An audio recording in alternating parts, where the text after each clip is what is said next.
to everybody for joining us today. This is a learning series that the Transaction Support Center, the Tenure Support Center, as we're now calling it, has put together to really share experience and practice on how to deal with the tenure situations of households, low-income households. The work of the TSC, I think many of you would be familiar with, and at the end of the presentation is the link to the website, and there's also a Facebook page. There's a WhatsApp group or a WhatsApp communication channel as well.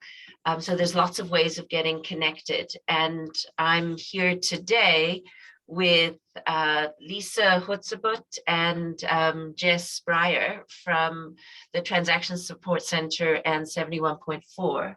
My name is Casey Arrest. I'm with the Center for Affordable Housing Finance, and we're delighted to offer this series so that we can both share what we've learned and then hear from you about the particular challenges that you're having in dealing with tenure issues at the local level, as well as at the policy level. So our questions go in both directions, quite practically towards how to deal with specific cases and help individuals, and then also more broadly around the policy implications of this and how that might feed through into both the municipal, the provincial, and the national policy discussions, whether that's in human settlements or also in other departments, because of course other departments relate to this issue as well. So let me hand over to Lisa, and you can take it away. I'm really interested in hearing about this topic. Thanks, Kezia. Welcome, everybody. Thanks so much for your interest in today's session. Just before we kick off, is there anybody in the meeting who's not familiar with the TSC and the work that we do?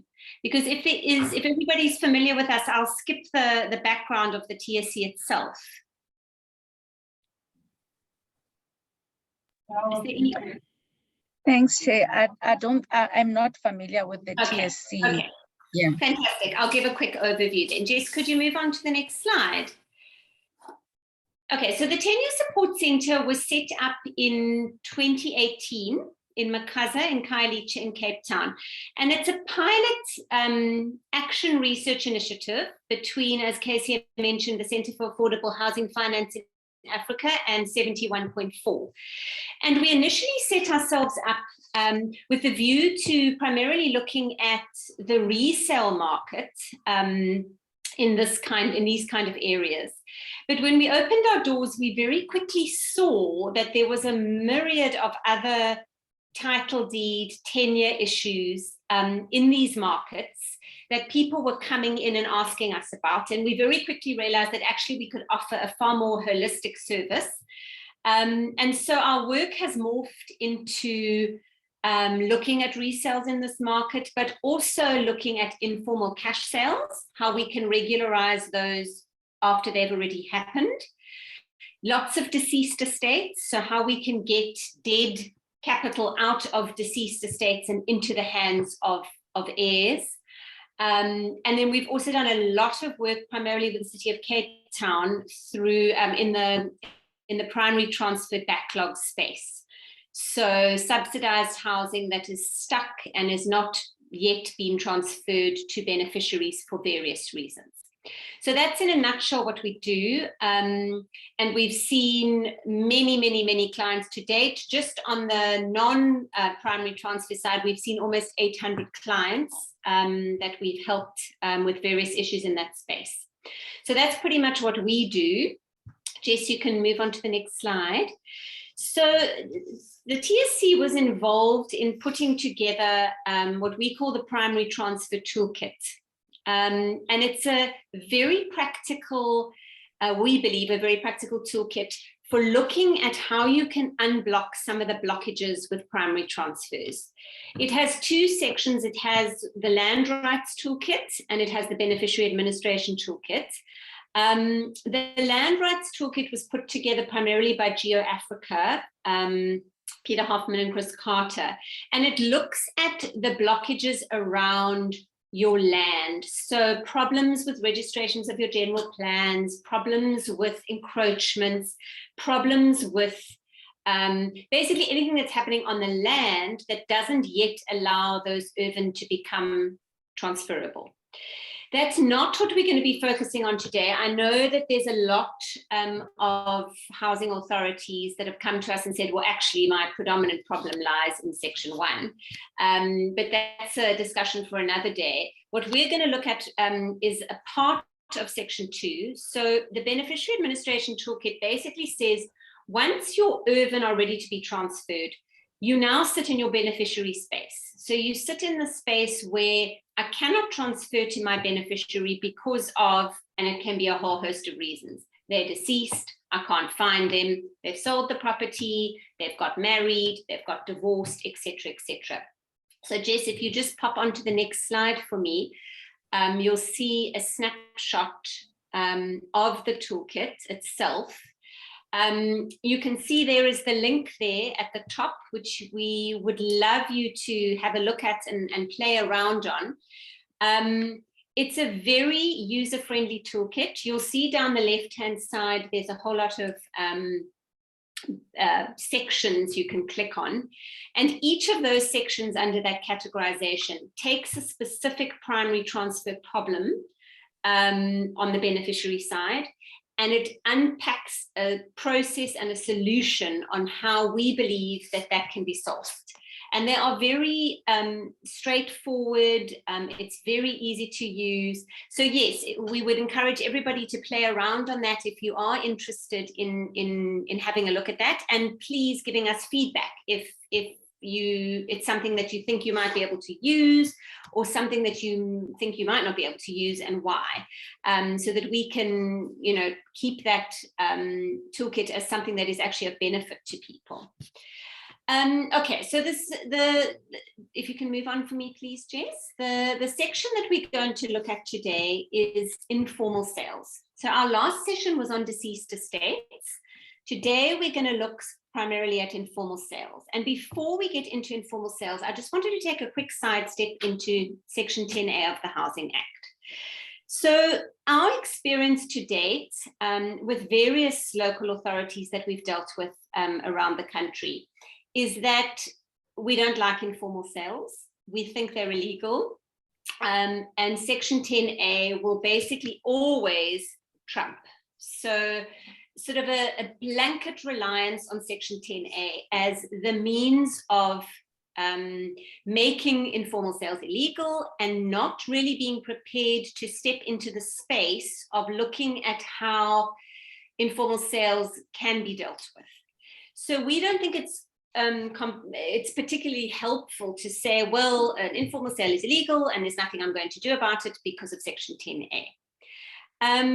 Just a quick overview of Section 10A. I think we're all familiar with it, but basically it says that a beneficiary, if he wants to sell his subsidy property, must go to the Provincial Department of Human Settlements and ask for permission to sell if it is within the first 8 years from the date that the beneficiary acquired the property. Now, obviously, we know that informal cash sales happen in this market, and we know that they happen completely ignoring Section 10A. And our attitude is, well, those sales have happened. It doesn't make much sense to say, well, I'm going to now go back and say that that sale hasn't happened because it was illegal, and thereby prevent what has actually happened on the ground from ever being regularized. What I want to point out here, and we have quite a clear view on this, is that there's a vast difference between Section 10A in your primary transfer backlog context, as opposed to in another non-primary transfer backlog context. And I want to give you two scenarios here. The first is, let's say, a beneficiary who was approved a subsidy in 2021, given occupation in 2021, and very quickly realizes that somebody in the family has died and they need to sell their property to pay for the funeral. We see that a lot. It's tragic, but we see that a lot. It's the only way they feel they can raise the funds. And so they then come and they say, well, I'm within my 8-year period, please, can you give me approval to sell? So that's the one scenario. The second scenario is somebody who was given occupation, say in 2008, a subsidy was approved in 2008, and through no fault of their own has still not managed to get a title deed to that subsidy house from government for whatever reason. 2008 to 2022, 14 years have run since that person has lived in that house and since that person has had a subsidy approved. And our argument is, well, had the state been able to timeously transfer that property, your 8 years would have long since run. So you cannot penalize people as a result of that failure on the part of the state to pass the primary transfer in the first place. And so what we believe is that you actually need to look at Section 10A in the primary transfer space completely differently. You need to look and you need to say, actually, has that 8 years effectively already run, even though my primary transfer might not yet have registered? So there's a policy here in the Western Cape, and I'm not sure if other provinces have something similar, whereby basically they look at the earlier of date of subsidy approval, date of acquisition of the property, which is really deemed to be the date the sale agreement with the state was signed, and registration of transfer. And they look at the earliest of those dates. And we've actually successfully managed to apply this policy to about, I would say, about 8 or 10 of our cases of informal sales, where we've said, look, although the primary transfer hasn't yet happened, your person has been in occupation for 12 or 14 years, please can you consider giving permission to sell? And that permission has actually been granted. So what we believe is, as a big sort of unblocker of some of the blockages in informal sales with the primary transfer backlog, is to say that where there has been a primary transfer backlog, your waiver of your Section 10 should be automatic. You shouldn't have to go through an application process. You shouldn't have to prove anything. It should be, okay, well, there's been a delay on the part of the state of X years, and you can make that X years whatever is a suitable parameter. Let's say the delay has been 8 years. The moment the delay has been 8 years, you have to give that waiver. So that is something to think about in your spaces as to whether that is something that is acceptable, whether that's possibly a workable solution, because as we've seen, the applying for waivers with informal sales is a huge stumbling block.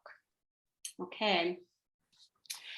All right, I want to move on to, Jess, if you can bring up the next slide. So informal sales, specifically in the primary transfer context. And with the toolkit, we've identified 4 specific scenarios. That's not to say that those are the only scenarios, but there are 4 that we have come across a lot in the work that we do, primarily on a big project we did in Makaza on primary transfers. The first is where your beneficiary is alive and can be contacted and doesn't dispute that a sale took place. So we'll look at that. The second is where your beneficiary is alive and contactable, but disputes the sale. The third is where your beneficiary is alive, but you can't find them or they're not contactable. And then the fourth one is where your beneficiary is deceased, which obviously crosses over the section in the toolkit specifically on deceased estates. It's kind of a hybrid scenario. So let's dive into the first one. Jess, if you can bring up the next slide. Okay. So the toolkit outlines 3 options, 3 possible solutions for your first scenario. So you've got a sale, somebody's saying there's a sale, your beneficiary is alive, you know where he is, you can contact him, and he's not disputing the sale. He's saying, yes, in fact, I did sell that property. And there are actually 3 solutions, which we quite like, because it really gives alternatives to try and fit, we believe, pretty much every informal cash sale in this first category, where your beneficiary is contactable, into one of these solutions. The first solution, and we're going to go into each of them in a lot of detail. The first solution is where you say, okay, I recognize the sale, I transfer from the housing authority to the original beneficiary, and then an on transfer from the original beneficiary to the purchaser. So that's the first solution, and we'll talk about that. The second solution is when you say, actually, let's not do this back-to-back, 2 transfers, one after the other. Let's do a direct transfer from the housing authority to that purchaser. But obviously that means we need a subsidy for that purchaser. So that's the second process. And the third process is, let's say you can't do 1 or 2 because your purchase is a non-qualifier, and then you would look at some sort of regularization. So let's dive into the first one, the back-to-back transfer. Okay, so remember, this is where our beneficiaries are live, we know where they are, and they're not disputing the sale. And we've actually tested this in the city of Cape Town on about, I would say, 6 or 7 back-to-back transfers that we have successfully done. And how this process works is the housing authority basically follows whatever HSS is telling it. There's my beneficiary. I'm going to transfer to my beneficiary. And then there's going to be an immediate transfer on to the person who's bought the property, to the purchaser. So your beneficiary will actually sign 2 sale agreements here. They'll sign the sale agreement with the city or the province or whoever's doing the primary transfer project to get the primary transfer. And then they will also simultaneously sign a sale agreement with the purchaser. So you will have these 2 sale agreements that go together. Obviously, we recognize that it is not the state's responsibility to do the second transfer. It's the state's responsibility to do the primary transfer. And once they've done the primary transfer to the beneficiary, their obligation is really fulfilled. It is then within the realm of the purchaser to then take the signed sale agreement and get that transfer through for its own account, for his or her own account. So there are pros and cons of this process. The first advantage is that you don't need to do anything on HSS. You don't need to apply for any new subsidies. You don't need to fiddle with any of your existing subsidies. You basically just transfer to your beneficiary. A second advantage is that it doesn't prejudice a purchaser who's a non-qualifier. So let's say you didn't have this process, this back-to-back transfer process as an option. And let's say the housing authority's only possible process was to substitute the purchaser as beneficiary. But now you come along and you've got a non-qualifier. This process actually very nicely allows a non-qualifier to still secure transfer of the property to themselves without having to go through a subsidy route. And then the last advantage of this particular process is it also recognizes that your original beneficiary should stay on HSS, should always remain on your subsidy system as having had a subsidy, because he's actually now walked away with a significant amount of cash in many cases by way of the purchase price of that property. So we like the fact that HSS stays as it is, you transfer to beneficiary, beneficiary is shown as having had that property, and then it gets unsold. It very much reflects what's actually happened on the ground. There are unfortunately some drawbacks to this process though, particularly for the purchaser, is that it is more expensive.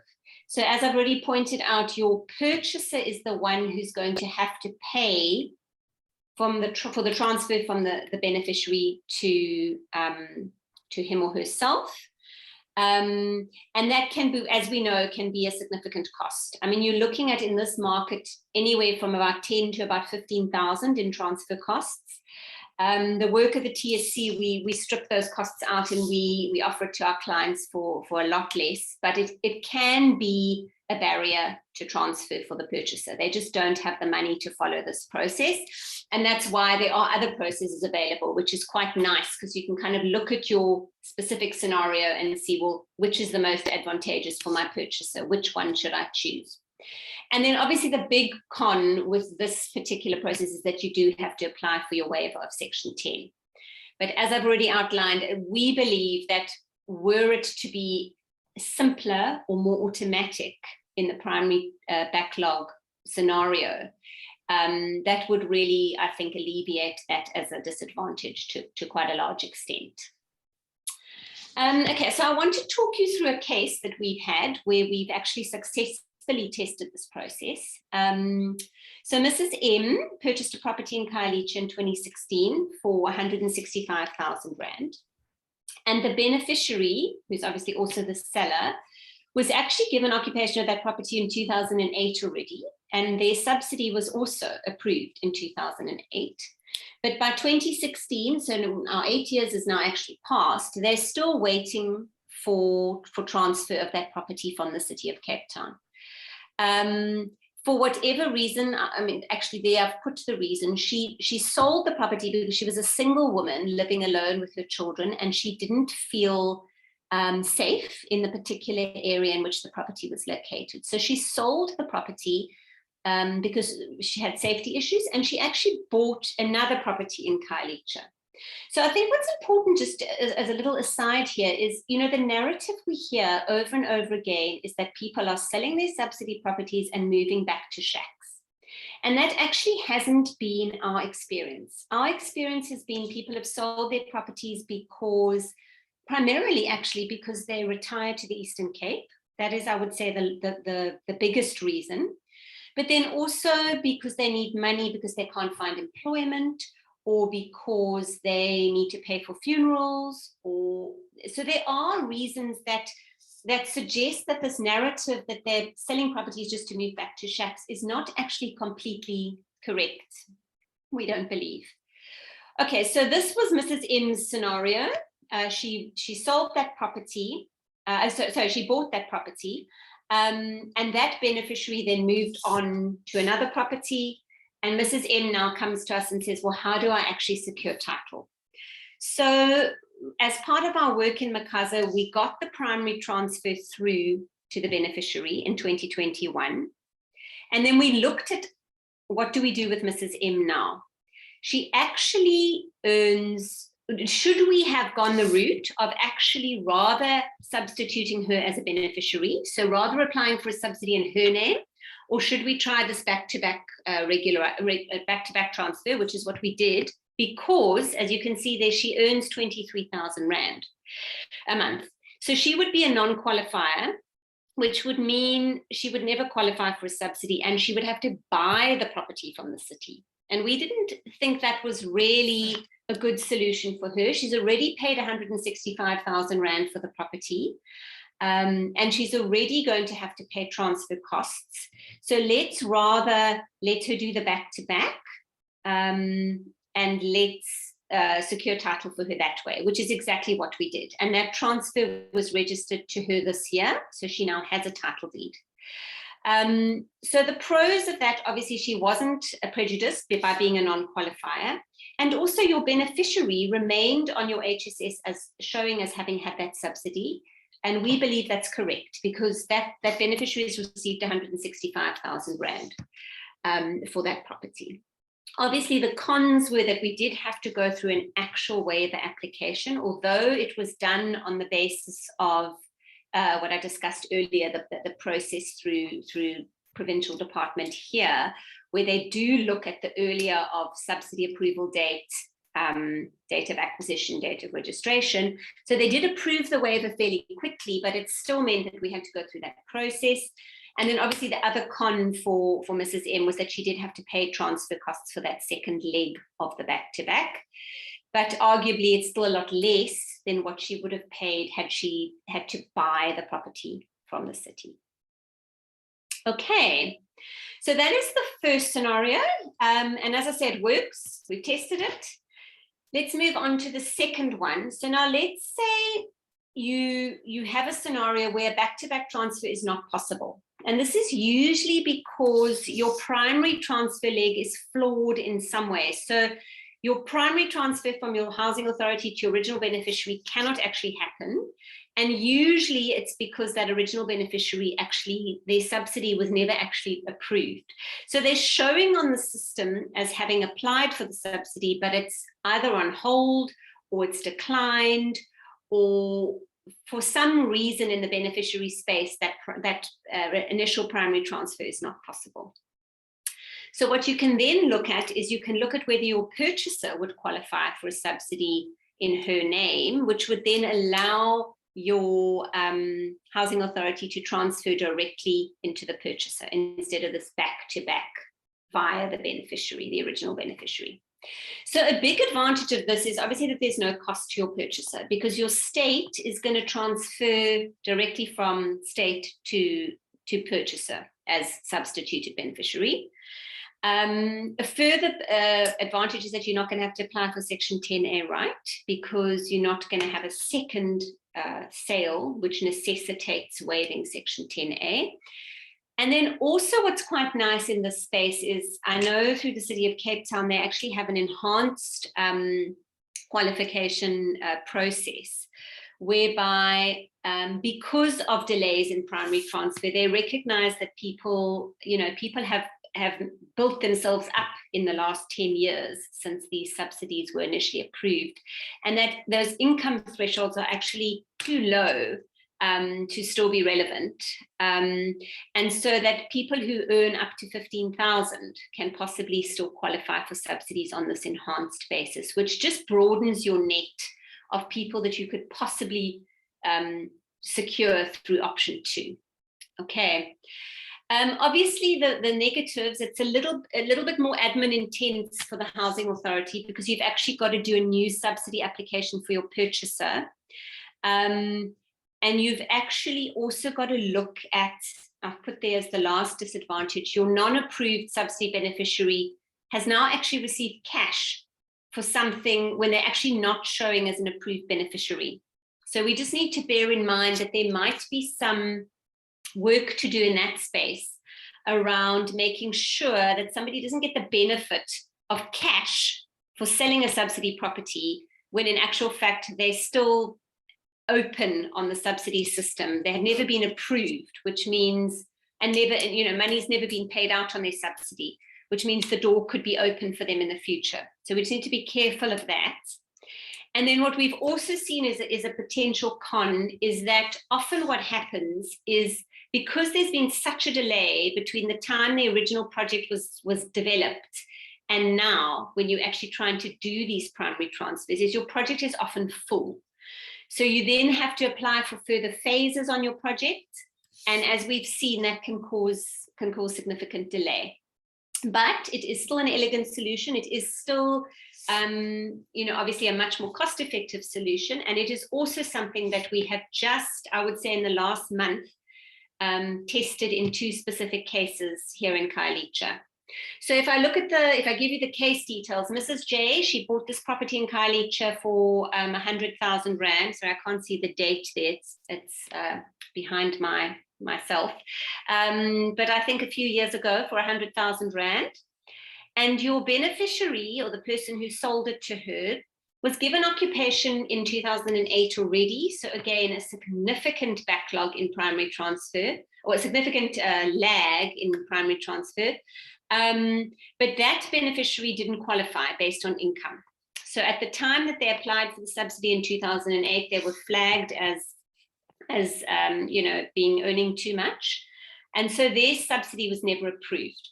So you would never, this is a very nice way of illustrating, you would never in this scenario be able to do your back-to-back, because your beneficiary on your HSS or on your housing authority project lists or whatever is not approved. So that leg is flawed.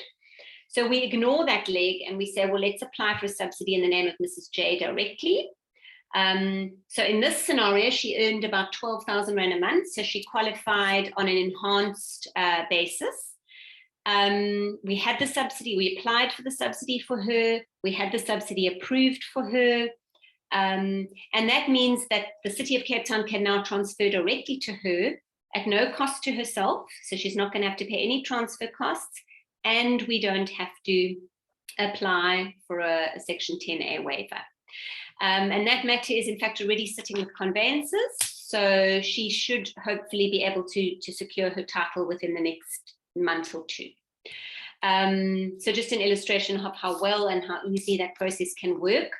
The disadvantage, as I've touched on earlier, is that obviously your beneficiary is now walking away with 100,000 Rand, but is not actually an approved beneficiary on HSS. So one must just be very cautious that that person doesn't kind of get off scot-free plus cash, if that makes sense. Okay, and then the third option, Jess, we can move on to the next one, is where you're still in the space where your beneficiary is alive and you know where they are and you can contact them and they don't dispute the sale. But for some reason, you cannot go with either of the two scenarios that I've just outlined. So you can't do a back-to-back transfer, nor can you apply for a subsidy directly in the name of the purchaser. So for example, let's say you wanted to try and do a back-to-back, but you can't get your Section 10A rights waived. Without that, you will obviously never be able to do the second leg of the transfer. Or let's say the purchaser is just simply a non-qualifier. So you cannot use one of the first two processes. So you're going to have to follow a regularization process. And here in the city of Cape Town as well, there is a policy which basically sets out that that purchaser will then have to buy the property from the housing authority and will obviously also have to pay transfer costs, because the state's view is we're not going to subsidize the transfer of a subsidized property. We're not going to pay those costs for you when actually you don't qualify. We like the idea, so we've got a couple of non-qualifiers and we haven't gotten very far with them, quite simply, I think, because there is some uncertainty into how to actually apply the regularization policy. We would like to see a set amount. So for this project, if you're a non-qualifier and you need to buy in, it's 15,000.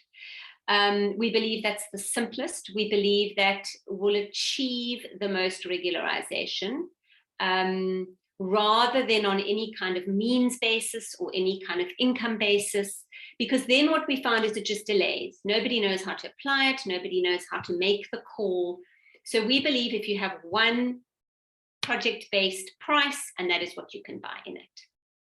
Okay, so obviously the significant cons of this particular process. So unfortunately, I'm a purchaser and I don't qualify and I can't do a back-to-back, is that it's going to cost me. I'm going to have to pay the city or the province or whoever developed the property, and I'm also going to have to pay my own transfer costs.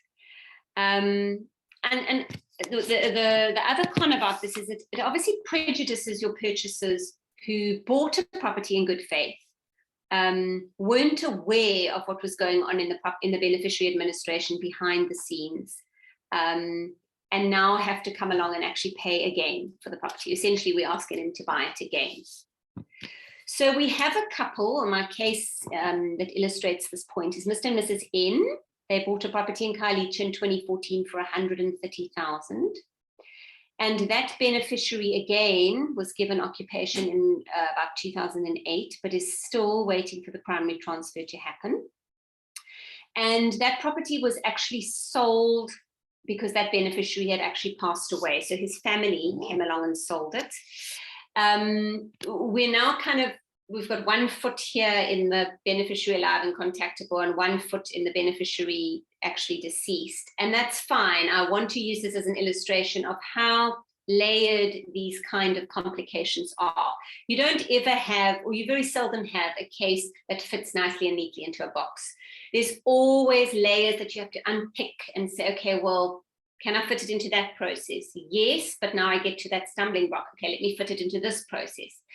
So what we did in this case, we couldn't do a normal back-to-back. And the reason we couldn't do a normal back-to-back is because we couldn't report the estate. I won't go into the reasons for that because I'll actually touch on it later when we get to the deceased beneficiaries.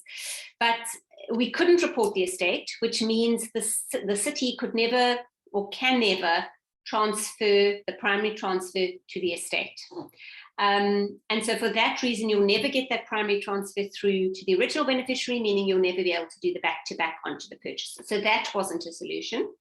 The second scenario of applying for a subsidy directly in the name of Mr. and Mrs. N also didn't work because they earn too much. I think they earn around 30,000 combined household income at the moment. So they definitely are non-qualifiers.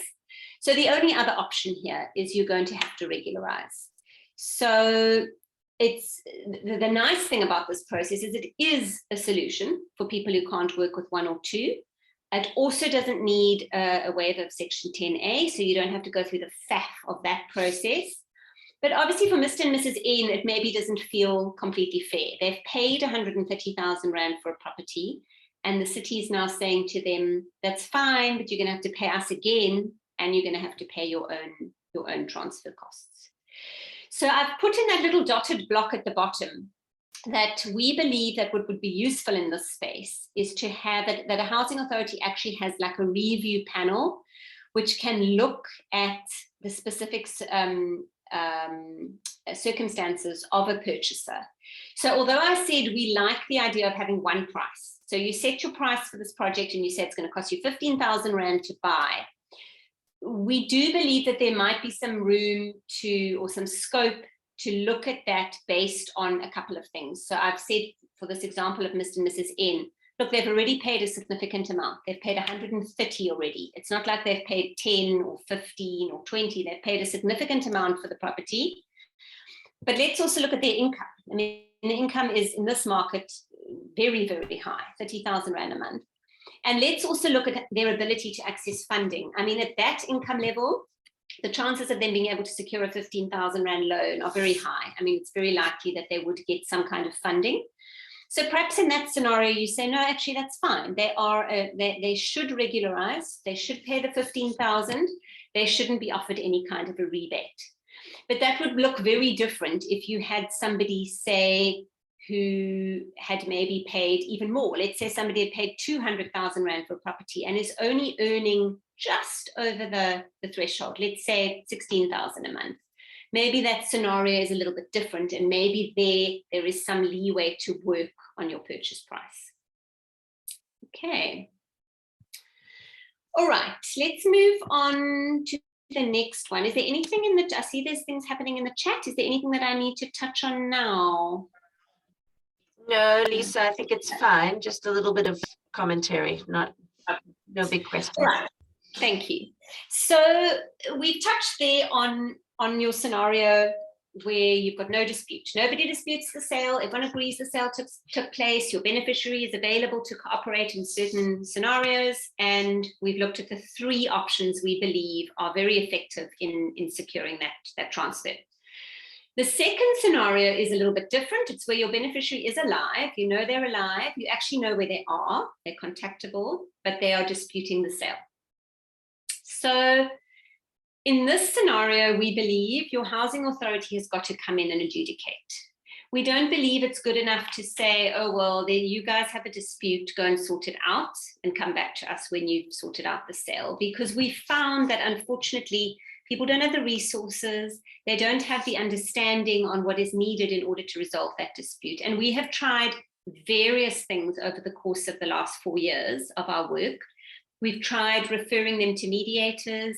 We've tried referring them to the magistrates' courts who have dispute resolution departments. We've tried doing in-house, sort of very informal dispute resolution. And unfortunately, none of those have actually achieved anything. And so we believe the housing authority must have its own process. If you have a look at the toolkit, there is a whole section on dispute resolution, and it sets out very nicely, and it's based primarily on the process the City of Cape Town uses here. It's a very simple process. You basically notify your parties that you're going to have this meeting. You call your two disputing parties. We're going to have this meeting. Please bring all your evidence of the sale or of what you say was not the sale. So whether that's an affidavit, whether that's an affidavit from a witness, whether that's a Sanko street committee letter, it might even be an actual signed sale agreement. It might be proof of payment of funds. So whatever evidence you have, please bring it and please come to this meeting. And what's very important in a dispute resolution process is to actually stipulate that if you don't come to the meeting, that the housing authority is actually going to adjudicate in your absence. We have a case in Dunoon here in Cape Town where we have been trying for, I don't know, maybe 2 years to get one of the disputing parties to provide documents it actually involves the deceased estate, so to actually cooperate with the deceased estate process, and they just don't, because it's not in their interests to do so. So there's got to be a very clear message in that conciliation note, in that meeting notice. If you don't come, we're going to adjudicate without you. And then your meeting is held, and your housing authority basically looks at all the evidence. It can listen to the parties, it can look at the documents, and it basically makes a decision based on the evidence. Just before we get to that dotted block at the bottom, we had a case, this is the Stanoon case, where Mr. N was an approved beneficiary for a property. Now, I think this might actually be a Khayelitsha property. He was given occupation in 2008 and is still waiting for the primary transfer, but he sold the property to a couple and actually signed a sale agreement. So there is a signed sale agreement on file, but for whatever reason, he has now decided, and usually the reason is, well, I now want more money. I'm going to dispute the sale and say, well, if you want me to cooperate, you're going to have to pay me more money. But there is in actual fact a signed sale agreement on file. And we packaged this and sent this to the City of Cape Town for them to adjudicate on. And that adjudication was held on the 8th of September. And the decision that the city made was, so it met with the parties, they all presented their evidence, and it decided to do a back-to-back transfer. So they would transfer to the original beneficiary. And this was primarily because, only because your purchasers didn't qualify. So they will do a back-to-back, and then the purchaser is responsible for the on-transfer to themselves in terms of that second deed of sale. So a very nice, elegant solution. And we have another one, the Dunoon one, which is currently with the city for adjudication at the moment. So it'll be interesting to see what comes out of that one, whether the city chooses the same process or whether it chooses a slightly different process, one of the ones I've already outlined. Just a note here that where your identified owner, meaning your person that your city has adjudicated should get ownership at the end of the day, where they are not actually already in occupation. And we see this a lot. So let's say you've got a disputed sale, your original beneficiary has actually leased the property out to somebody else. And your purchaser is now coming along and saying, but actually I bought it and I want transfer. Even if your housing authority adjudicates and says, I'm going to transfer the property back to beneficiary and on to purchaser, the fact is there's another occupant, and that is not the housing authority's responsibility. Okay, they're not obliged to say, if I give you this adjudication letter and I say that you're entitled to ownership at the end of the day, it's not the city's responsibility to evict that person. That will always be the eventual property owner's obligation. Okay, it's just an important note so that you realize that's not your responsibility. Okay, and then the third scenario. So now we've got a beneficiary. He is alive. We can see he's alive, but we don't know how to find him. So this is by far in the work we do, the biggest stumbling block of stuck transactions. We know the beneficiary is alive. We've got evidence of a sale. Previously, maybe the beneficiary said, oh yes, of course I'll cooperate, maybe even signed some of the documents initially with us, but has now disappeared and we cannot find them. So obviously, none of the previous scenarios that we've discussed are possible. We can't do a back-to-back. Because obviously you need that original beneficiary to take your primary transfer from your city. And so basically what we're saying in this case is, well, let's look at either a direct transfer to the purchaser if they qualify, or regularization if they don't. So I'm not going to go through those two scenarios again, because obviously we've just discussed them. But so exactly what we've just discussed on direct subsidies for your purchases or regularization in the space where you know where your beneficiary is, exactly the same is possible in the space where you don't know where your beneficiary is or you can't contact them. I've put a block on the side here, and there is a whole section in our toolkit on locating missing beneficiaries. So we believe that your housing authority has an obligation to try and contact a beneficiary and to try and verify whether an informal sale took place or not. We don't believe it's good enough to say, okay, well, we don't like sales and we're not going to look at sales. We're only going to look at our original beneficiary. We don't find that particularly helpful. So we do believe that there is an obligation to try and find that beneficiary, and there's lots of options for trying to find the beneficiary. So there might be contact details on the original occupancy survey that possibly the housing authority can use to try and contact that beneficiary. Primarily the way we trace beneficiaries or sellers in our space is through the credit bureaus. So you type in the ID number and it will bring up a list of previous telephone numbers, previous addresses, etc., as a way of contacting them. And actually we've had quite a lot of success in then contacting sellers and saying, this is who we are, this is what we're trying to do. And they then come to the party and agree to regularize the sale with us.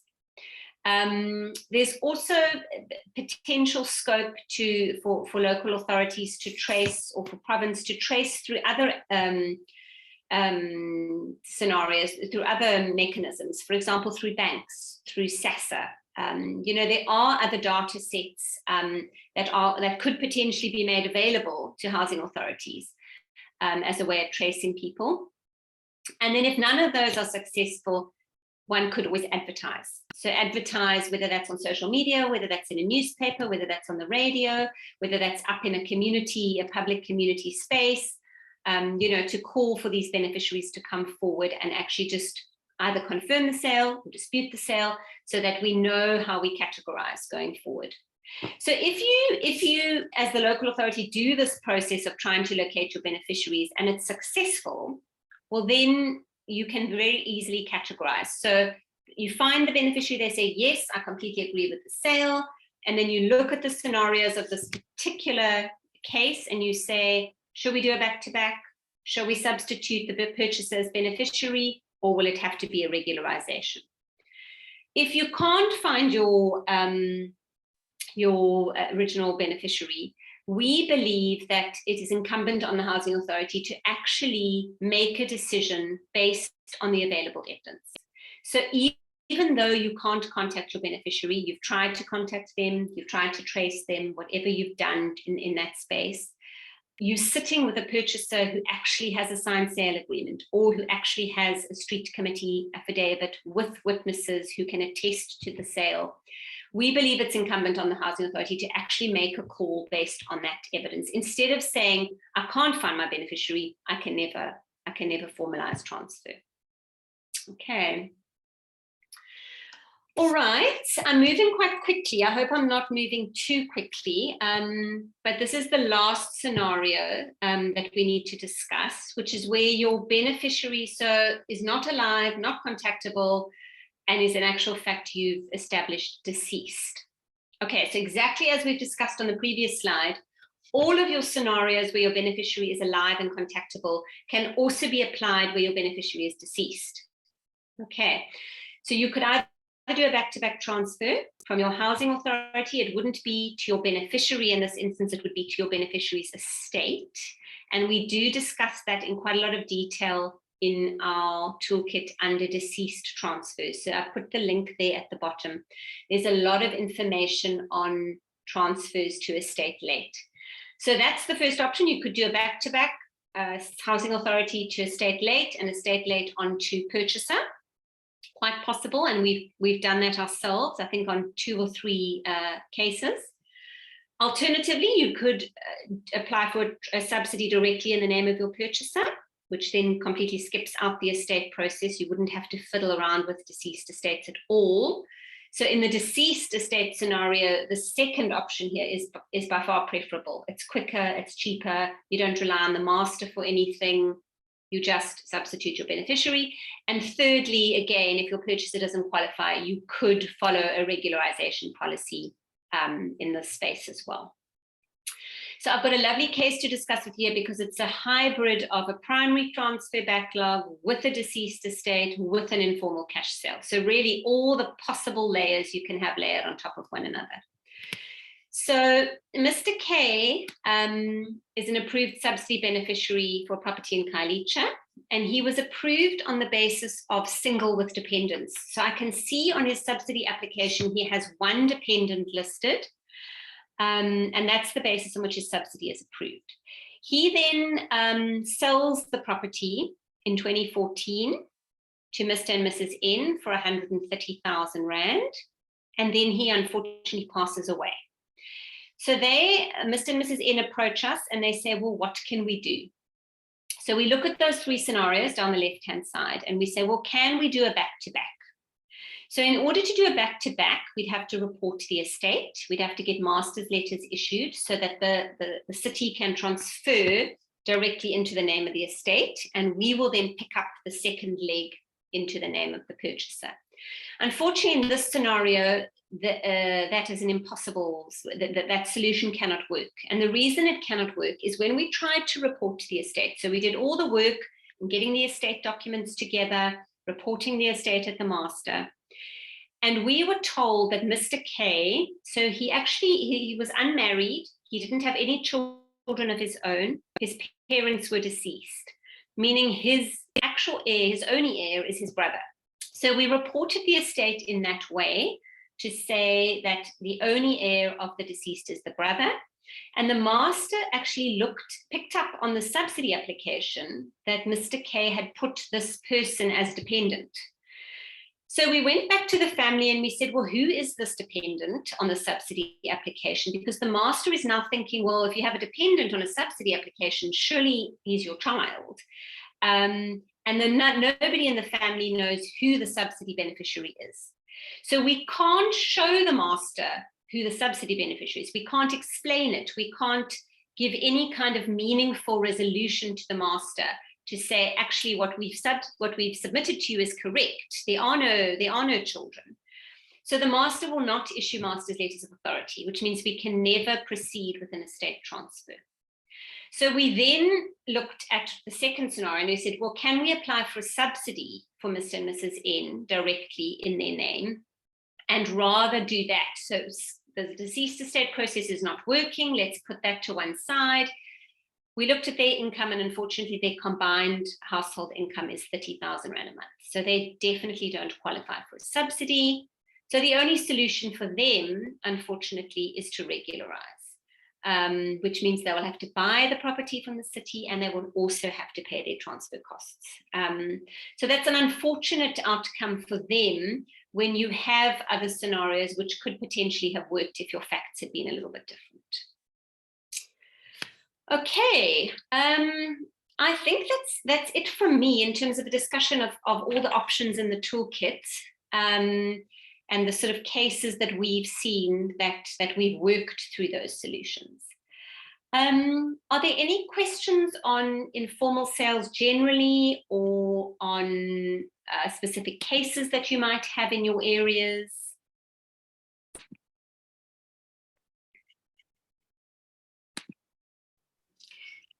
Lisa, Zingisa mentioned in the chat that scenario 3, deceased beneficiaries, is the most common.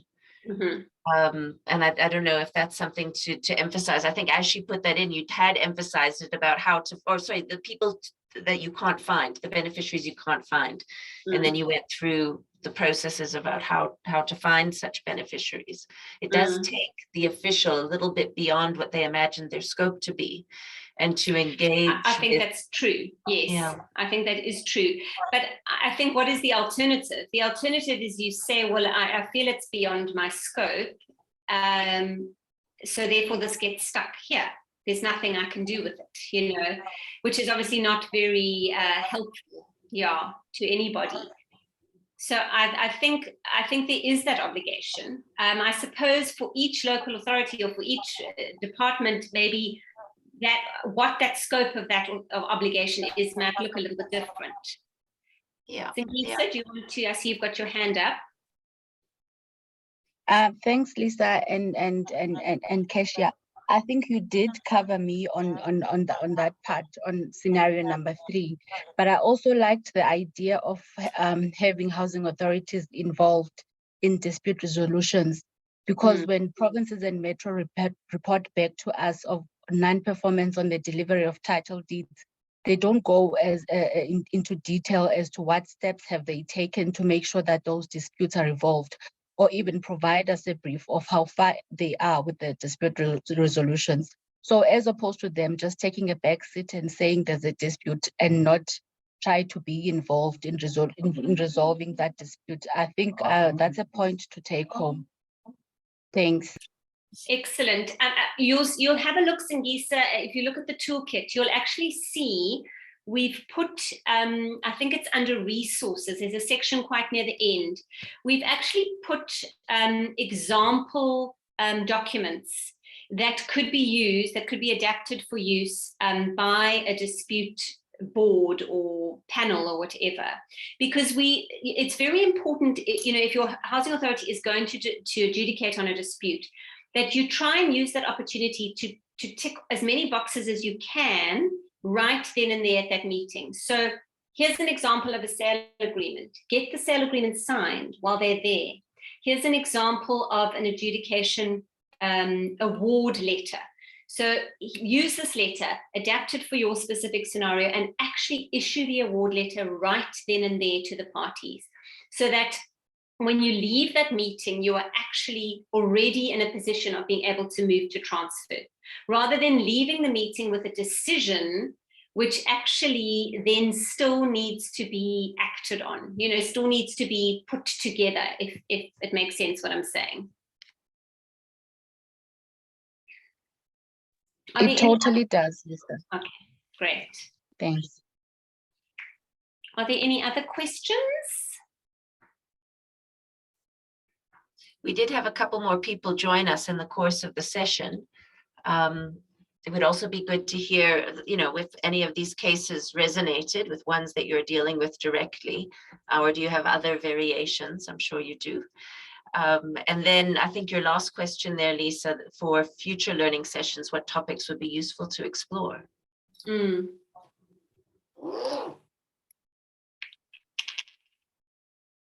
Yeah, I mean, I say this every time, but obviously our experience is based on our experience, and we're very mindful of the fact that there might be completely different challenges in other local authorities or in other provinces. And we believe that we can assist in engineering these kinds of solutions for, we like to think, pretty much any scenario. But we obviously can't do that unless we know what your challenges are.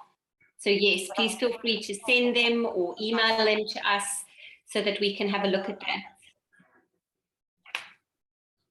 It might be interesting to have a session on, if it's possible, if there's any blanket action that can be done that deals with groups, and ways in which maybe we should think about that a little bit, so that we can start to narrow down the cases that, or clarify before they come and present themselves, the individual beneficiary cases. So like, for example, the beneficiary, the occupancy survey and how to do that. So yes, that might be something that would be interesting to look at as well.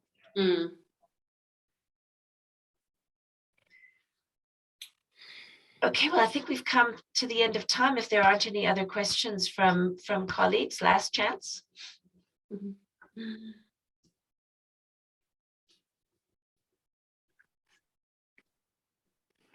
Okay, Lisa. Thank you so much, everyone, for your participation today. I hope it was useful. And we look forward to your comments on things you might need in the future, things we can do for the next presentation. I see your contact details are right there, so people can contact you directly, which is lovely. And then we'll have another session of these in a couple weeks' time, and we'll announce. But it would be really nice if all of you could assist and in sharing this with colleagues, so that they might also join and we could generate some discussion, because I think that's what would give sort of a more direct resonance in terms of the cases you're dealing with yourselves. Okay, Great. Well, thanks so much, Lisa. Thank you, Jess, in the background there. Thanks, Lisa. Thanks, Katie. Thank you. Yeah, and Thank we'll you. share. I'll send everyone an email with the link to the presentation. Okay. Great. Good. Thanks, colleagues. I'm typing my email address on the chat because I got the meeting link to my boss since she couldn't attend. Can you please include my email on the next invite? Thanks. Yes, sure. Will do, thank Lisa. Thanks, everyone. Thanks so much. Thanks so much. Bye-bye. Bye. Thank you. Bye. Bye.